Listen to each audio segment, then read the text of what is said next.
국내 유일의 항공엔진 부품업체인 한화에어로스페이스가 가스터빈 엔진 사업을 고도화하고 있다. 제너럴 일렉트릭과 기술 제휴를 맺고 F5 제공호 제트 엔진 생산부터 KF-16 최종 조립과 T-50 계열 및 F-15K 엔진 생산까지 나서는 등 빠른 속도로 시장 입지를 키워왔다. 최근엔 한국형 전투기 KF-21의 엔진 국산화율을 39%로 끌어올리는 중추적 역할도 맡았다. 가스터빈 엔진 창정비로 출발한 한화에어로스페이스는 이제 세계 항공기 엔진 시장에서 기술 자립을 꿈꾼다. 단군 이래 최대 무기 개발 프로젝트로 불리는 한국형 전투기 KF-21 보라매의 시제 1호기가 출고되면서 한국은 세계에서 13번째 자국산 전투기 개발국이자 8번째 초음속 전투기 개발국 명단에 이름을 올렸다. K-21 보라매는 독자적 기술력이 집약된 K 방산 기술의 결정체다. 특히 전투기의 심장인 엔진은 국내 유일의 항공기 엔진 제조기업인 한화에어로스페이스가 통합 개발을 주도하고 있다. 지난 40여 년 동안 엔진 분야에서 묵묵히 기술 경쟁력 강화에 집중해온 한화에어로스페이스의 뚝심으로 새로운 이정표를 새겼다는 평가다. 엔진 제조 뚝심으로 새 이정표 한화에어로스페이스는 1979년 삼성 테크윈 시절 가스터빈 엔진 창정비 사업을 시작으로 항공기 엔진 개발에 본격적으로 발을 디뎠다. 정비 개념 중 최상위이기 때문에 그만큼 고도의 기술력이 필요하다.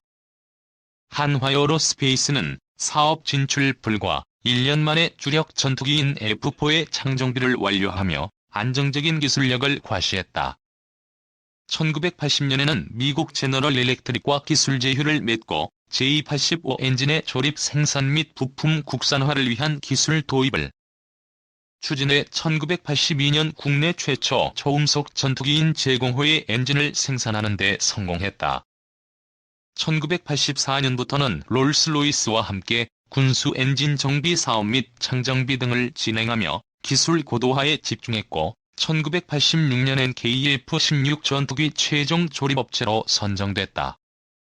당시 KF-16에는 미국 BMW의 F100 엔진이 장착됐는데 BMW는 한화에어로스페이스의 엔진 기술이나 시험 등에 관한 어떤 정보도 제공하지 않았다고 한다. 하지만 자체적으로 27번에 걸친 정식 시험을 거쳐 F100 엔진의 핵심 부품인 블레이드를 국산화하는 데 성공하며 기술 도약 기반을 마련했다. 이후 한화에어로스페이스는 F-15K 전투기와 T-50 고등훈련기 등 대한민국 공군의 주력 항공기 엔진뿐 아니라 한국형 헬리콥터 개발 사업에 적극 참여해 한국형 헬기 수리온이 엔진을 생산하는 등 항공기 엔진 분야에서 독보적인 족적을 남겼다. 2016년엔 한국의 노후 전투기를 대체하고 미래 전장 환경에 적합한 성능을 갖춘 전투기를 제작하는 KF-21 프로젝트에 뛰어들어 엔진 통합 개발을 주도하는 역할을 맡았다. 한화에어로스페이스는 GE로부터 관련 기술을 이전받아 직구매, 조립 국산화, 부품 국산화의 3단계를 거쳐 국산화를 추진할 예정이다. 한국형 전투기의 엔진 부품이 국산화되면 다빈도 교체 부품의 공급 체계가 안정화돼 전투력은 높이고 운용비는 절감하는 효과를 낼 수 있다. 국내 생산 설비와 기술 협력 인프라를 공군 전력화 사업에 지속적으로 활용해 한국 방산 사업의 새로운 도약을 이끌 것으로 기대된다. 우주시대 빛내는 한화에어로스페이스는 세계 3대 엔진 제작사인 GE, BMW, 롤스로이스의 핵심 파트너다. 2015년 GE와 립 엔진 부품 장기 공급 계약 BMW와 엔진 국제 공동 개발 사업 참여에 이어 2019년 롤스로이스와 대형 계약을 따내는 등 신뢰성을 인정받고 있다. 그 배경에는 과감한 투자가 있다. 2016년 1,000억 원을 투자해 경남 창원의 엔진 부품 신공장을 스마트 팩토리로 구축했으며 2018년에는 베트남 하노이 인근 화락 하이테크 단지에 현지 최초의 대규모 항공엔진 부품 공장을 지었다. 2019년에는 미국 항공 엔진 부품 전문업체인 이닥을 3억 달러에 인수한 뒤 한화에로스페이스 100% 자회사인 한화에로스페이스 USA를 출범시켰다. R&D 투자도 활발하다. 한화에로스페이스는 지난해 신종 코로나 바이러스 감염증 사태로 인한 불확실성 증대에도 R&D 비용을 전년보다 240억 원 이상 늘어난 4,625억 원으로 증액했다. 한화에로스페이스의 목표는 우주로 향한다. 현재 우주 위성 사업에도 참여해 한국형 발사체인 누리호 액체로켓 엔진을 개발하고 있다. 액체로켓 엔진은 짧은 연소 시간 동안 고온, 고압, 극저온 등 극한의 환경을 동시에 견뎌야 하기 때문에 연소 안정화, 내열 합금 기술, 극저온 물질 취급 기술 등을 복합 적용해야 하는 최첨단 기술의 집약체다. 소수의 선진국만이 보유한 최첨단 기술로서 국가 사이의 기술 이전이 거의 없기 때문에 독자적인 기술 확보가 중요한 분야다. 한화에로스페이스는 항공 엔진 분야에서 축적한 기술력을 바탕으로 국내 독자 기술 액체로켓 엔진을 제작해 한국의 항공 우주 산업 발전에 중추적인 역할을 수행해 나갈 방침이다. 올해 인공위성 전문업체 세트리가 이를 인수하며 경쟁력 기반을 강화했으며 사내 엔지니어를 중심으로 각 계열사에 흩어져 있던 우주 관련 기술을 한데 모은 조직인 스페이스 허브도 출범했다.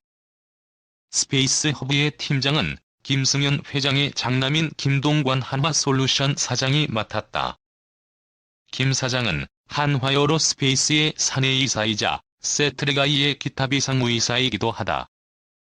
김 사장은 스페이스 허브 출범 당시 누군가는 해야 하는 게 우주산업이라며 사회적 책임을 다한다는 자세로 개발에 나서겠다고 강조했다. 이 KF-21보람의 앞으로 일정은 지난 4월 9일 한국형 전투기가 KF-21보람이라는 새로운 이름으로 마침내 출고됐다. 2001년 3월 20일 당시 김대중 대통령이 공군 사관학교 졸업식에서 최신의 국산 전투기 개발을 처음 천명한 지 20년 만에 모습을 드러낸 것이다. 이날 문재인 대통령도 기념사를 통해 2001년 김대중 대통령은 첨단 국산 전투기 개발의 비전을 제시했다면서 핵심 기술의 이전 도입이 어려워지면서 우리 기술력만으로는 어렵다는 회의론이 많았지만 우리 개발진은 의심과 불안을 확신으로 불가능을 가능으로 바꿔냈다고 평가했다. 숱한 논란 끝에 시제기 출고 20년이라는 시간만큼 KF-X 개발은 숱한 논란으로 홍역을 치렀다. 우선 KF-X 획득 방안을 놓고 진행된 타당성 연구 결과가 들쑥날쑥하면서 사업 추진이 갈팡질팡했다. 실제로 국내 개발을 놓고 건국대는 긍정적으로 한국개발연구원과 한국국방연구원은 부정적인 연구 결과를 내놨다. 특히 2012년에는 건국대가 진행한 연구 결과에 따라 2013년부터 체계 개발이 추진될 예정이었다. 2012년 기획재 정부가 국방연구원에 의뢰한 타당성 연구 결과가 부정적으로 나오면서 타당성 조사를 위한 45억 원을 제외한 체계 개발 사업비 전액이 삭감되는 일까지 벌어졌다. 이처럼 사업 방향이 오락가락하면서 전력 공백에 대한 공군의 절박감은 계속 커져만 갔다. 급기야 공군은 2013년 1월 입장 자료를 통해 직구매든 국내 개발이든 요구 성능을 충족하는 전투기를 제때 도입해 전력 공백 없이 영공수호 임무를 수행할 수 있으면 된다면서 올해 상반기 안에는 무슨 일이 있어도 획득 방식이 확정돼야만 한다며 이례적으로 공식 입장까지 내놓기도 했다. 미국으로부터 핵심 기술 이전이 불발된 것도 한바탕 논란이 됐다. 당초 정부는 F-35E 40대를 약 7조 3,400억 원에 들여오기로 하면서 레이더, 비행저, 항공전자, 무장 등 관련 기술 25건을 이전받기로 합의했다. 하지만 2015년 4월 미 정부는 국가안보 등을 이유로 25건 중능동전자 이상 배열 레이더, 적외선 탐색 추적 장비, 전자광학 표적 추적 장비 그리고 전자파 방해 장비 등 4개 핵심 장비에 대한 체계 통합 기술 이전을 거부했다.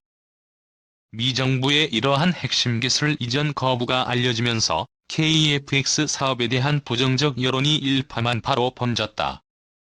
이에 대해 사업을 주관하는 방위사업청은 국내 기술 수준 유사 장비 개발 경험 등을 활용해 4개 핵심 장비에 대한 개발과 체계 통합을 국내 개발로 우선 추진하고 필요할 때 해외 기술 협력을 통해 개발하겠다는 계획을 내놨다. 이후 방위사업청은 2017년 6월 AESA 레이더 개발 상황에 대한 1차 점검을 실시하고 지속적인 국내 개발 추진이 가능하다고 판단한 데 이어 2018년 4월에는 AESA 레이더를 국내에서 개발할 수 있는 것으로 최종 결론을 내렸다.